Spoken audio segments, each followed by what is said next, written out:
Hello guys! Hello Leo! Welcome dito sa ating channel, Kapalaran 888. Nasa sign mo to, Leo. Ang full moon message na to is from your sign. So, tingnan natin, Leo, kung ano yung full moon message para sa lahat ng Leo friends natin from your sign, Leo. Oops! Wow! Leo. Ang galing. Last card. Dalawa. Okay, ang galing. Wow. So, kung makikita mo tong dalawang cards na to, Leo, same lang sila. Similar card, itong dalawa. Okay, so, unahin natin tong similar card. Okay, Leo. First two cards is sinasabi sa'yo dito ng barahan na malapit ka na, Leo. Malapit ka na sa achievements ng goals mo. Diba? Parang sinasabi sa'yo dito, Leo, na if ever man may goals ka na ina-achieve or gusto mong ma-achieve sa buhay, malapit na siyang dumating. So either malapit ka nang makapagtapos, malapit ka nang mag-retire, malapit ka nang umuwi ng Pilipinas kung OFW ka, malapit ka nang makapagpatayo ng bahay, malapit mo nang matapos yung bahay, malapit mo nang mabayaran lahat ng utang. So, mayroon ditong endings. It's a positive endings to. Kung makikita mo to, same lang yung message nila. The end of a tough cycle approaches. Malapit na daw na matapos. Malapit na daw na matapos yung mga paghihirap mo. Okay? Konting test na lang. Ito naman, the same.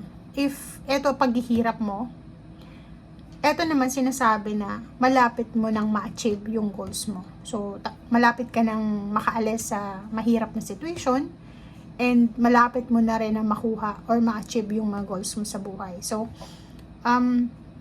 in general, win-win outcome is forecast. So, kahit anong pinagdadaanan mo sa ngayon, halimbawa, nanonood ka sa ngayon, tapos wala namang nangyayaring winnings, wala namang positive outcome, wala naman na blessings, wala naman na prosperity ka na nararanasan, parang tataas yung kilay mo, sasabihin mo, ano ba yung sinasabi ng barahang yan? But dito sinasabi sa double confirmation na malapit nang matapos itong mga problema mo. Okay, malapit ka nang makahinga ng malalim, malapit mo nang makuha yung success, malapit ka nang manalo. It's a win-win outcome ang posibleng darating sa'yo. Okay?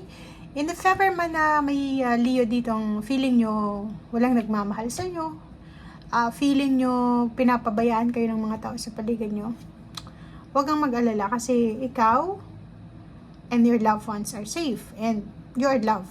Diba? So, huwag tayong mag-self-pity.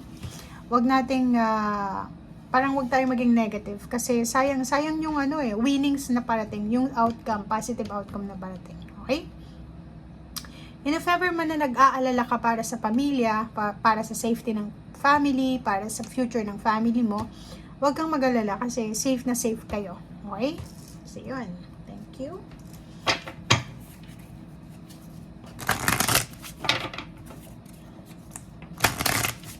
You are protected, guys.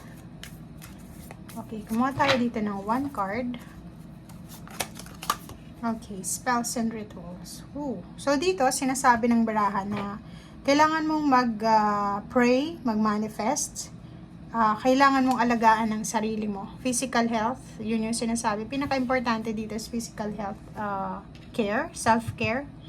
And prayers. Prayers para makuha mo yung magic. So, sinasabi din ng barahan, Leo, na siguro may mga negative energies na nasa paligid mo or pwedeng nasa katawan mo or kung ano pa man siya. So, kinakailangan mo siyang kumbaga alisin. So, it's negative energy. For example, ang dami mong mga hinanakit sa buhay, ang dami mong galit, selos, inggit, or kung ano man tong nararamdaman mo na parang nagiging hadlang para sa success mo and nagiging cause ng health issue. Kailangan mo siyang pakawalan. Kailangan mong i-let go para, 'di ba? Para makuha mo yung magic. Para makaalis ka na diyan sa situation na hindi para sa iyo.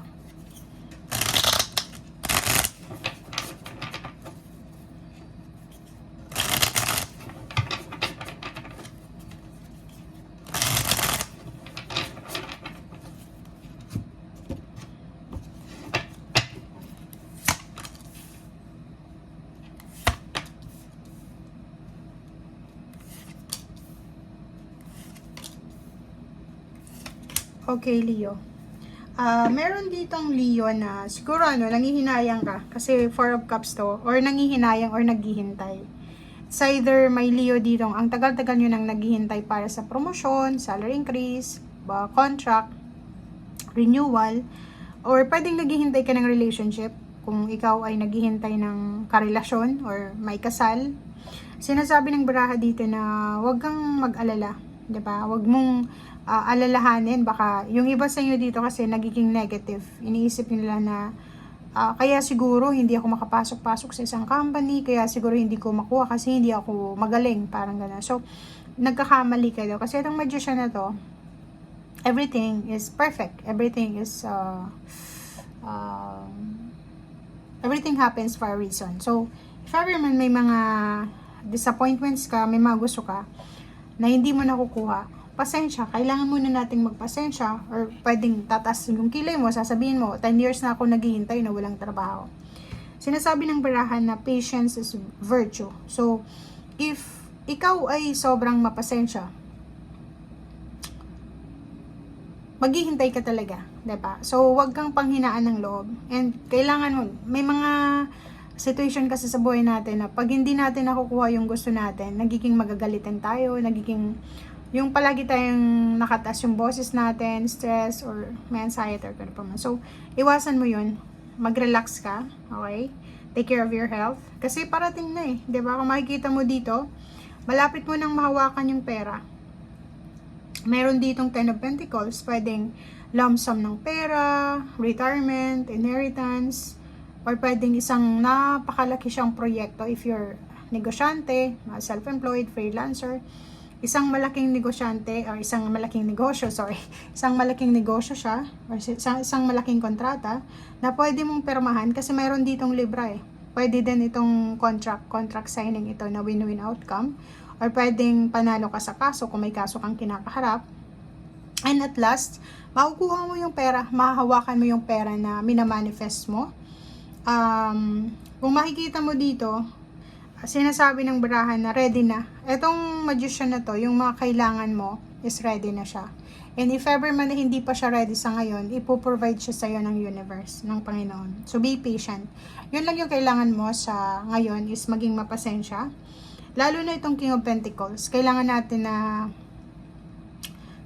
maging, kumbaga, determinado talaga na mahawakan itong pera. Kung gusto mong maging masaya sa future,